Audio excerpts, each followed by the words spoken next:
السلام عليكم ورحمة الله وبركاته.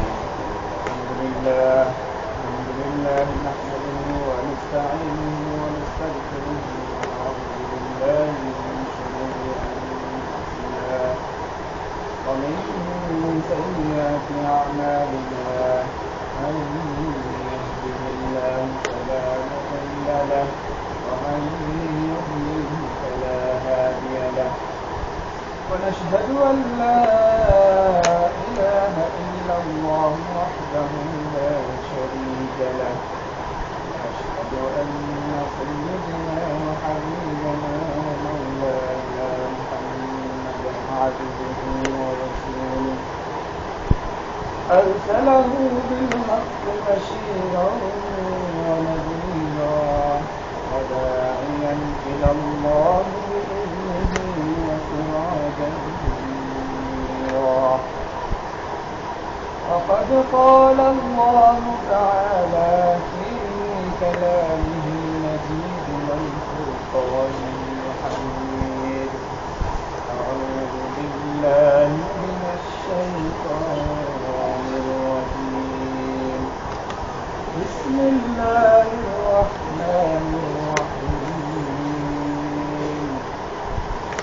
ولا تكونوا كالتي نقضت غزلها من بعد قوة أنكالا. وقال تعالى في كلامه المجيد والفرقان الحميد: وضربت عليهم الذلة والمسكنة وباءوا بغضب من الله، ذلك بأنهم كانوا يكفرون بآيات الله ويقتلون النبيين بغير الحق، ذلك بما عصوا وكانوا يعتدون. وقال النبي صلى الله عليه وسلم: من صام رمضان ثم أتبعه ستا من شوال كان كصيام الدهر. وقال النبي صلى الله عليه وسلم من شأن حبيبه آمرا ومخبرا: إن الله وملائكته يصلون على النبي يا أيها الذين آمنوا صلوا عليه وسلموا تسليما. اللهم صل على سيدنا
Allah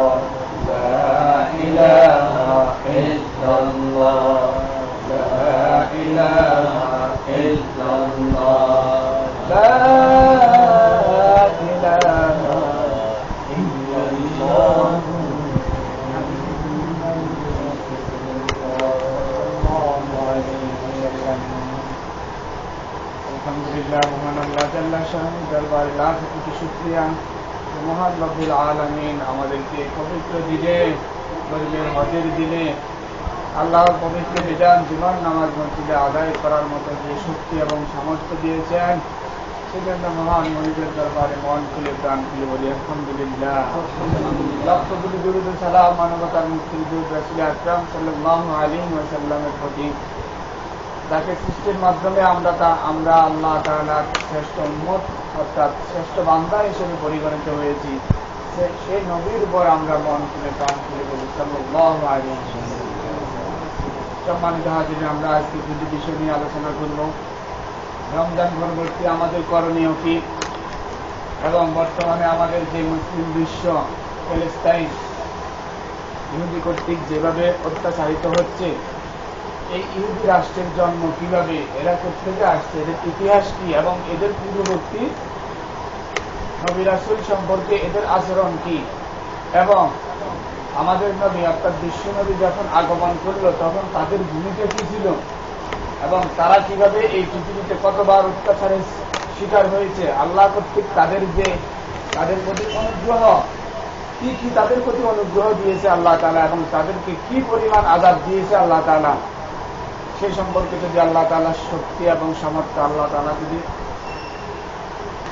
কবুলার মঞ্জুর করে, তাহলে দুই একটি কথা বলার ইচ্ছা পোষণ করতেছি। আল্লাহ তাআলা বলার এবং আপনাদেরকে শোনার তৌফিক দান করুন, আমিন। সম্মানিত হাজিরিন, রমজান মাসে আমরা যেভাবে আল্লাহ তাআলা ইবাদত বন্দেগীতে নিযুক্ত ছিলাম, এখন আমরা কতটুকু আছি সেটা আমরা প্রত্যেকের নিজেকে প্রশ্ন করলে আমরা সেটার উত্তর পেয়ে যাব। আল্লাহ তাআলা পবিত্র কোরআনে বলেন, ওয়ালা তাকুনু কাল্লাযীনা নাকাযাত গাযলাহা মিন বা'দি কুওয়াতিন আনকালা। তোমরা ওই মহিলাদের মতো হয়ে যায় না যে মহিলারা সুতা কেটে কেটে সংরক্ষণ করে এবং পরবর্তীতে সেই সুতাগুলো বিচ্ছিন্ন করে ফেলে। এটার ব্যাখ্যা বিশ্লেষণে আল্লাহ তাআলা বুঝাতে চেয়েছেন, রমজান মাসে আমরা যেভাবে ঐক্যবদ্ধভাবে নামাজে নিমজ্জিত ছিলাম, রোজা পালন করেছি, এবং যেভাবে আল্লাহর ইবাদতে নিমগ্ন ছিলাম, রমজান মাস যাওয়ার পরও আমরা যাতে আমাদের যেই রমজান মাসে যে শিডিউল ছিল ইবাদতে, সেই ইবাদত গুলোকে যাতে আমরা বিচ্ছিন্ন করে না ফেলি, আবারও সেই কাটা সুতাগুলো যাতে আমরা যেভাবে আছি সেভাবে রাখি, অর্থাৎ বিচ্ছিন্ন যাতে না করি। যেভাবে আমরা রমজানে আমাদের ইবাদতকে জোড়াতালি দিয়ে সাজিয়েছিলাম, কেটে কেটে সাজিয়েছিলাম, অথবা জোড়ার মাধ্যমে সাজিয়েছিলাম, রমজানের পরবর্তীতেও যাতে আমরা আমাদের ইবাদতগুলোকে অর্থাৎ বিচ্ছিন্ন করে না ফেলি, ইবাদত থেকে আমরা যাতে সরে না যাই। তাহলে রমজানে আমরা ইবাদত করেছি, রমজানের পরে কি ইবাদত করা আমাদের কর্তব্য নয়? অবশ্যই কর্তব্য। আমাদের ভিতরে অনেকে নামাজ সম্পর্কে জানতেন, নামাজ করে আর কি হবে, এরকম যদি মনোভাব কোনো ব্যক্তি পোষণ করে, তাহলে সাথে সাথে ঈমান চলে গেছে। আবার তওবা করে নতুন করে ঈমান আনা লাগবে। কেউ যদি বলে নামাজ পড়ি না তো কি হয়েছে, নামাজ না পড়লে কি হবে, বা নামাজ পড়লেও কি হবে, এই দুটার কোন মনোভাব কেউ যদি পোষণ করে তাহলে ঈমান চলে গেছে। এই অবস্থায় যদি মৃত্যুবরণ করে তাহলে জাহান্নামের আগুন লাগতে ছাড়া কিছুই নাই তার কপালে। মৃত্যুর আগেও যদি তওবা করে আল্লাহর কাছে ক্ষমা না নিয়ে যেতে পারে, তাহলে তার আর কোনো উপায় নেই জাহান্নাম ছাড়া। রমজানের পরবর্তী আমল সম্পর্কে রাসূলুল্লাহ সাল্লাল্লাহু আলাইহি ওয়াসাল্লাম বলেন, صام رمضان ثم أتبعه ستا من شوال كان كصيام الدهر। যে ব্যক্তি রমজানের 30টা রোজা রাখলো এবং রমজানের পরবর্তীতে শাওয়ালের 6টা রোজা রাখলো, নফল রোজা, সেজন্য পুরা বছর রোজা রাখার কাজ করলো, অর্থাৎ সেজন্য পুরা বছরই রোজা রাখলো। অনেকে আমাদের 6 রোজা রাখা শেষ, অনেকে আমরা 2-1টা রেখেছি, কেউ এখনো নিয়ত করি না রাখবো কিনা। যদি আমরা এই 6 গুণ অর্থাৎ 6টি রোজা রাখতে পারি আর রমজানে 30টা রোজা রাখছি, তাহলে আল্লাহ তাআলা আমাদেরকে পুরা বছর রোজা রাখার যে ফজিলত সেটা দান করবেন। আমাদের যাদের সম্ভব আমরা এই 6টি রোজা রাখবো, লাগাতার অর্থাৎ ধারাবাহিকভাবে রাখতে হবে, এরকম না গ্যাপ দিয়ে 1টি 2টি ইচ্ছে মতো আপনার রাখতে পারেন। তাহলে আল্লাহ তাআলা পুরা বছর রোজা রাখার ফজিলত দান করলেন। এটা একটা ব্যাখ্যা আছে, বিশ্লেষণ আছে, সেই বিশ্লেষণের দিকে যাব না, যেহেতু আমাদের অর্থাৎ অন্যান্য বিষয় সম্পর্কে আরো দীর্ঘ কথা আছে। আল্লাহ তাআলা পবিত্র কোরআনে বলেন ইহুদি জাতি সম্পর্কে, وضربت عليهم الذلة والمسكنة وباءوا بغضب من الله ضربت عليهم الذلة والمسكنة অর্থাৎ ইহুদি জাতির প্রতি আল্লাহ তাআলা দুর্দশা, অপমান হ্রাস করে দিয়েছেন, নির্ধারিত করে দিয়েছেন। অর্থাৎ ইহুদিদের আল্লাহ তাআলা কোরআনে ঘোষণা করে দিয়েছেন, অর্থাৎ তাদের প্রতি আল্লাহ তাআলার কি দুর্দশা, অপদস্থ, লানত আল্লাহ তাআলা সেটা কি লিপিবদ্ধ করে দিয়েছেন, অর্থাৎ একবারে হ্রাস করে দিয়েছেন। অর্থাৎ এই অপমান, দুর্দশা তাদের লেগেই থাকবে, তারা পৃথিবীর যে জায়গায় থাকুক।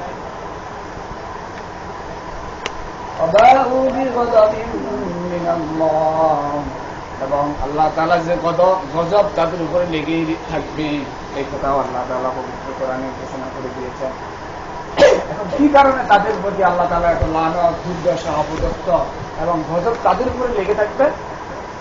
ذلك بأنهم كانوا يكفرون بآيات الله ويقتلون النبيين بغير الحق। তারা আল্লাহ তাআলার আয়াতকে অস্বীকার করেছে। যখনই কোনো নবী আসতো, এই নবীকে তারা ঠাট্টা বিদ্রুপ করত এবং নবীর কথা মানত না, নবীর কথাগুলি যে আল্লাহর কথা এটা তারা স্বীকার করত না, এবং তারা অন্যায়ভাবে নবীদেরকে হত্যা করত। নবীকে হত্যা করা কত বড়, কত জঘন্য অন্যায়। এই দুইটা কারণে আল্লাহ তাআলা তাদেরকে লানত, দুর্দশা, অপদস্থ, তারা পৃথিবীর যেখানে থাকবে এরকম হবে। এখন প্রশ্ন আসতে পারে, ইহুদিদের এত শক্তি পায় করতে গেলে, এত শক্তি, এত বুদ্ধি, এত কৌশল তাদের কিভাবে আসে? আমেরিকার নির্বাচনে ইহুদিদের প্রভাব অন্যান্য সকল রাষ্ট্রের চাইতে আমেরিকার নির্বাচনে ইহুদিরা যাকে সাপোর্ট করবে, সমর্থন করবে, সেই আমেরিকার নির্বাচনে বিজয়ী হবে।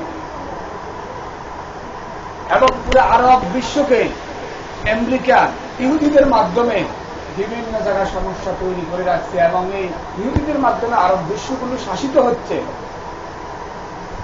আমেরিকা তো আছেই, আমেরিকার ডান হাত ইহুদি, এদেরকে ব্যবহার করে আরব দেশে বিভিন্ন বিশৃঙ্খলা লাগিয়ে রাখছে আমেরিকা।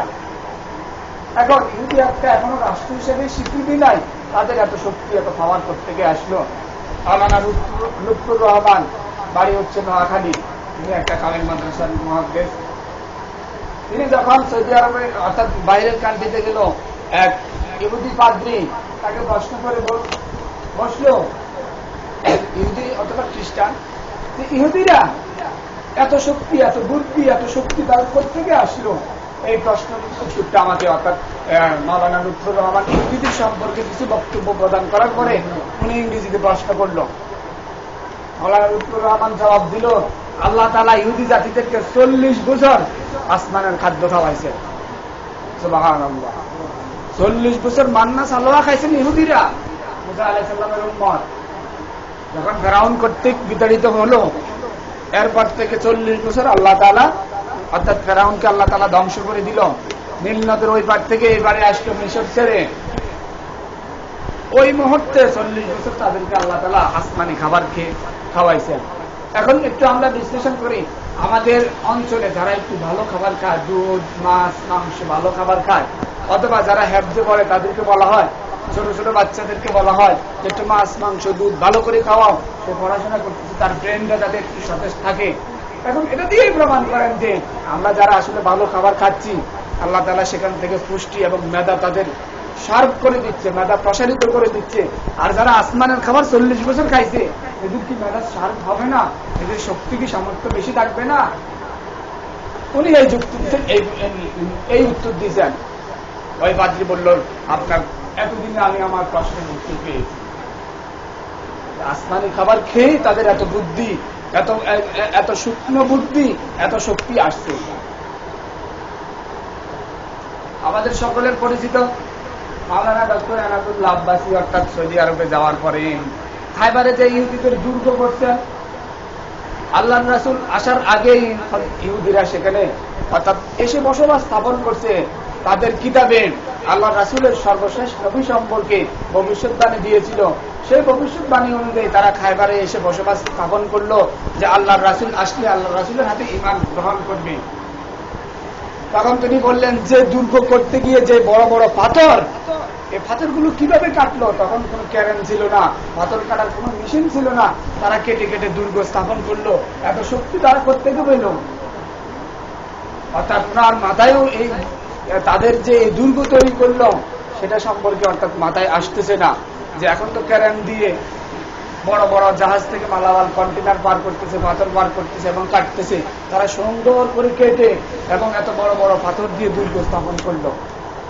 অর্থাৎ ওই যে 40 বছর তারা আল্লাহর দেয়া নিয়ামত ভক্ষণ করেছে, তারপরেও আল্লাহর নাফরমানি করছে, কিন্তু শক্তি সামর্থ্য তো রয়ে গিয়েছে। আল্লাহ তাদেরকে যে মেধা দিয়েছে সেগুলো তো রয়ে গিয়েছে। তাহলে ইহুদি জাতির এত দুর্দশা পরিণতির জন্য তারা আল্লাহর আয়াতকে অস্বীকার করত আর নবীদেরকে হত্যা করত। আমরা সামনে একটু বাড়িয়ে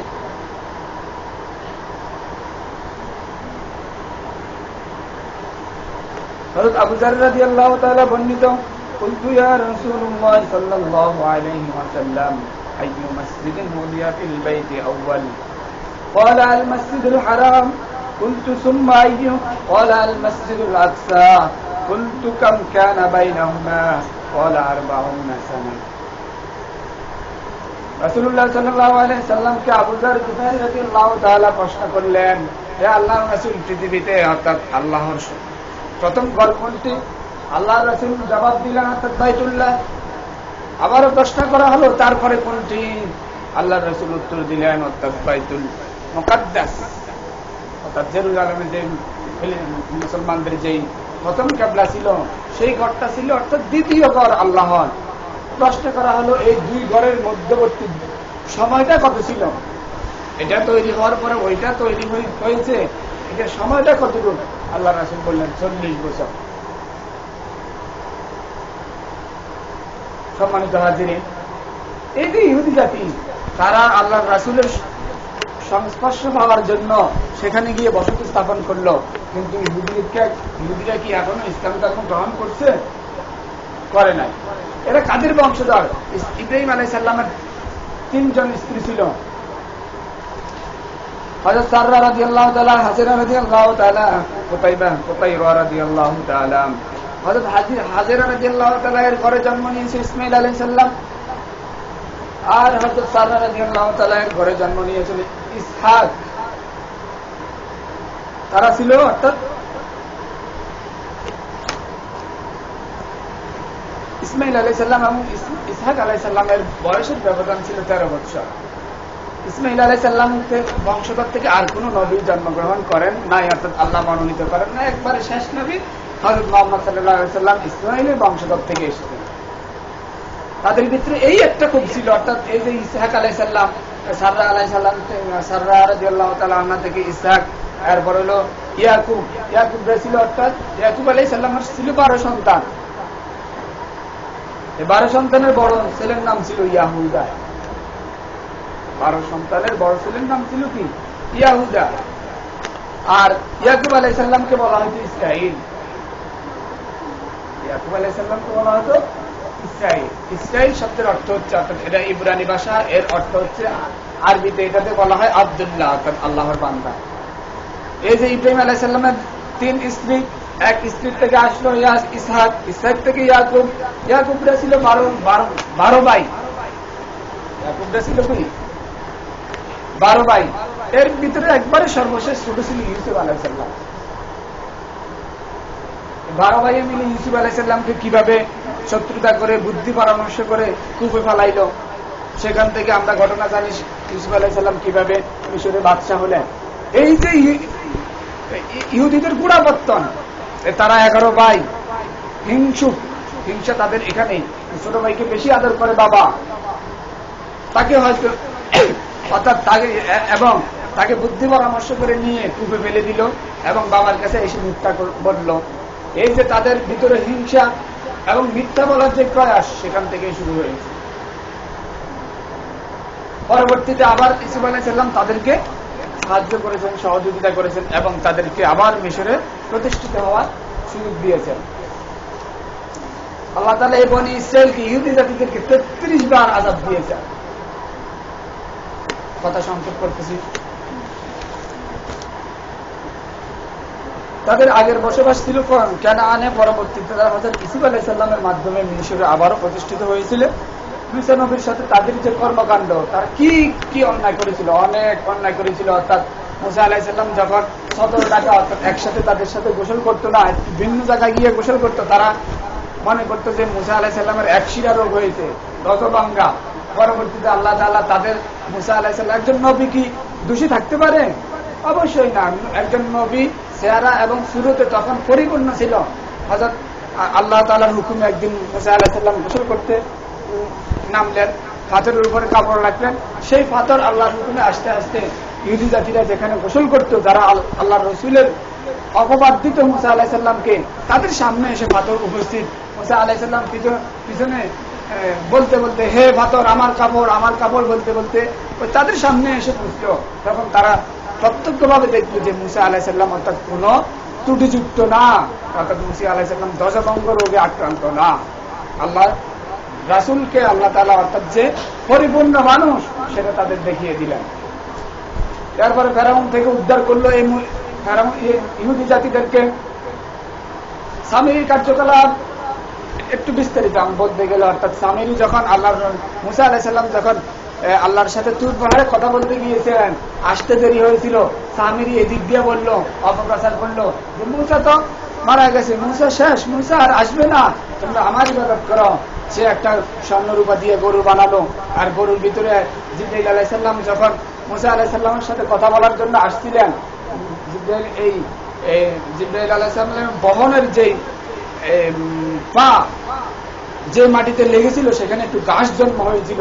সামিরী সেই ঘাস সংরক্ষণ করে রেখে দিয়েছিল এবং স্বর্ণরূপা দিয়ে যে সে গাভী বানিয়েছিল, বাছুর বানিয়েছিল, এই বাছুরের মুখে যখন ঘাস দেওয়া হতো, সে হাম্বা হাম্বা করত।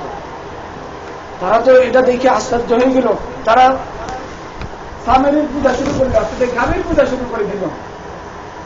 ইহুদি জাতি এরকম ছিল। পরবর্তীতে তাদেরকে ধ্বংস করে দেওয়া হলো এবং সামিরীকে অভিশপ্ত করা হলো। তার জ্বর আসতো, অনেক জ্বর এসে গেল। পরবর্তীতে তাকে যে স্পর্শ করত, তারও জ্বর হয়ে যেত। পরবর্তীতে সে বলছে, আমাকে কেউ স্পর্শ করো না, আমাকে কেউ স্পর্শ করো না। এভাবে তাদের প্রতি আল্লাহ তাআলা লানত দিয়েছেন। তিহি ময়দানে আটকিয়ে রাখলেন এবং তাদেরকে পরবর্তীতে ক্ষমা করলেন। মুসা আলাইহিস সালাম তাদের থেকে ওয়াদা নিলেন এবং ইবাদত ও শিরক না করার প্রতিশ্রুতি দিলেন। তারা যখনই একটু আল্লাহর অবাধ্য হয়ে যেত, আল্লাহ তাআলা তুর পাহাড় তাদের উপরে এনে দিত, আর তারা সিজদা শুরু করে দিত। যখন আবার তুর পাহাড় সরিয়ে নিত, তারা আবার নাফরমানি শুরু করে দিত। অর্থাৎ 12টা গোত্র, বনি ইসরাইলের 12টা গোত্র ছিল। তারা আল্লাহর সাথে কথা বলবে, অর্থাৎ আল্লাহর সাথে যে কথা বলে সেটা শুনবে। 12টা গোত্র থেকে 70 জন নেতাকে নিয়ে গেল আল্লাহর কথা শোনার জন্য। কথা শোনার পরে তারা কি বলে, না কথা শুনলে হবে না, মুসা আলাইহিস সালাম কাকে সেখানে রেখে দিয়েছে, সে কথা বলে, আল্লাহ কথা বলে না, আমরা আল্লাহকে দেখবো। আল্লাহ আযাব দিয়ে 70 জনকে শেষ করে দিয়েছে। তারপরে মুসা আলাইহিস সালাম আল্লাহর কাছে ফরিয়াদ করলেন, আল্লাহ এই 70 জনকে নিয়ে আসলাম, এখন তো আমি যাওয়ার পরে বলবে আমাদের কওমের 70 জনকে মুসা হত্যা করেছে, আমাকে অর্থাৎ আবার দোয়া করলেন, আল্লাহ তাআলা সবাইকে আবার জীবিত করে দিলেন। গেল এই এত রহমত পাওয়ার পর নাফরমানি করল।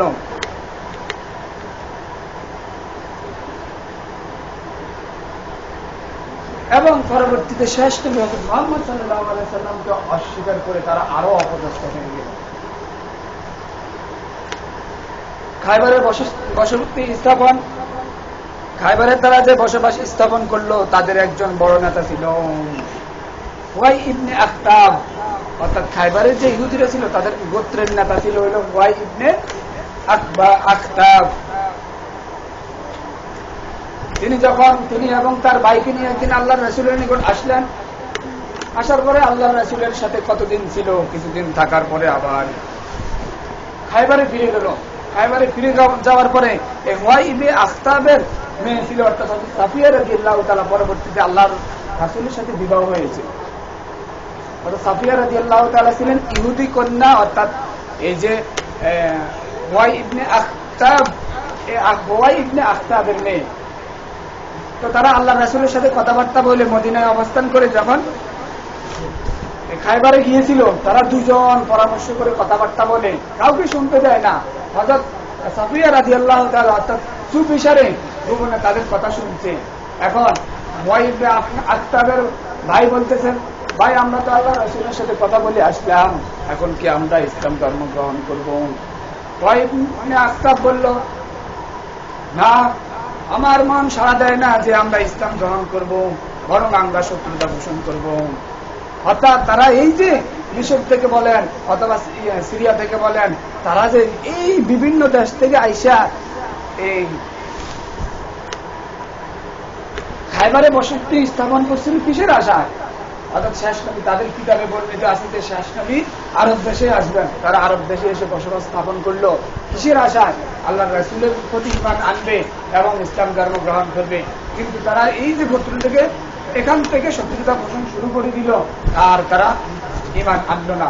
পরবর্তীতে আল্লাহ রাসূল যখন খায়বার আক্রমণ করলেন এবং খায়বার বিজয় হলো, হযরত সাফিয়া রাদিয়াল্লাহু তাআলা বন্দী হলেন, এই হুয়াই ইবনে আখতাব নিহত হলো এবং তার ভাইও নিহত হলো। বন্দী যারা হয় অর্থাৎ তাদেরকে পরবর্তীতে কি হয়? গোলাম হিসেবে দিয়ে দেওয়া হয়। সাফিয়া রাদিয়াল্লাহু তাআলাকে ফেলেন হলো হযরত এই দাহিয়াতুল কলবি, অর্থাৎ দাহিয়াতুল কলবির ভাগে গেল সাফিয়া রাদিয়াল্লাহু তাআলা। তো তিনি বললেন, হে আল্লাহর রাসূল, আমি কারো কাছে যেতে চাই না, আমি আপনার কদমে থাকতে চাই। পরবর্তীতে আল্লাহর রাসূল তাকে আযাদ করলেন এবং বিবাহ করলেন। বিবাহ করার পরে তার গালে পাঁচ আঙ্গুলের চপার থাপড় দিলে যেরকম দাগ, তার অর্থাৎ গালে এরকম 5টা দাগ। আল্লাহর রাসূল জিজ্ঞেস করলেন, তোমার গালে 5টি দাগ কেন? তখন সাফিয়া রাদিয়াল্লাহু তাআলা বললেন, আপনি তো গত সকালে আপনি খায়বার বিজিত হলেন, কিন্তু রাত্রে আমি স্বপ্ন দেখতেছি, অর্থাৎ পূর্ণিমার চাঁদ আমার কাছে চলে আসতো। এই কথা যখন আমি আমার স্বামীকে বললাম, স্বামী আমাকে জোরে একটা থাপ্পড় দিল গালে, আর থাপ্পড় দিয়ে বলল, তুই তো আল্লাহর রাসূলের স্ত্রী হয়ে যাবি। বলেন সুবহানাল্লাহ। স্বপ্নের ব্যাখ্যা ইহুদি যদি এভাবে করতে পারে, যে পূর্ণিমার চাঁদ দেখা মানে কি তুই আল্লাহর রাসূলের স্ত্রী হয়ে যাবি, তা সহ্য করতে না পেরে স্বপ্ন শুনে থাপ্পড় দিল। তারা কতটুকু আলেম ছিল, অর্থাৎ ইহুদি হলো, অর্থাৎ এটা স্বপ্নের ব্যাখ্যা কিভাবে আল্লাহ রাসূলের প্রতি নিয়ে আসলো।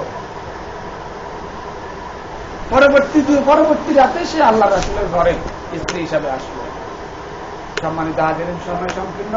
এই ইহুদি জাতি সম্পর্কে তারা অর্থাৎ আমাদের ভৌগোলিক দিক থেকে তারা কিভাবে আস্তে আস্তে ফিলিস্তিন দখল করছিল, ইনশাআল্লাহ আমরা আগামী সময় আলোচনা করব। এই যে ধর্মীয় দৃষ্টিকোণ, ধর্মীয় দিক থেকে তারা কিভাবে অপদস্থ এবং আল্লাহ রাসূলের সান্নিধ্য আসার ইচ্ছা পোষণ করেও আল্লাহ রাসূলের সান্নিধ্যে আসতে পারে নাই। এবং তাদের বিষয়ে আরো একটি ঘটনা আছে, সেটাও আমরা ইনশাআল্লাহ আগামী জুমায় বলবো। সম্মানিত হাজিরিন, আমরা যারা ছিলাম না, এই যে রমজানের পরবর্তীতে আমরা রমজানে যেভাবে ইবাদত করেছি এবং রমজানের পরবর্তীতেও আমাদের ইবাদত এভাবে করাই দরকার। আমরা রমজানে 30টা রোজা রেখেছি, রমজানের পরে যদি আরো 6টি রোজা নফল রোজা রাখতে পারি, তাহলে পুরা বছর রোজা রাখার ফজিলত আল্লাহ তাআলা আমাদেরকে দান করবেন। আমরা রমজানের পরবর্তী 6টি রোজা সকলেই রাখবো, নফল রোজা বলে, শাওয়ালের রোজা বলে। আল্লাহ তাআলা আমাদেরকে এই ফজিলতগুলো অর্জন করার তৌফিক দান করুন। ওয়া আলাইনা ইল্লাল বালাগ। আসসালামু আলাইকুম ওয়া রাহমাতুল্লাহি ওয়া বারাকাতুহু। আমরা যারা সুন্নাত করতে পারি নাই, তারা কবল মাসিদ আদায় করুন।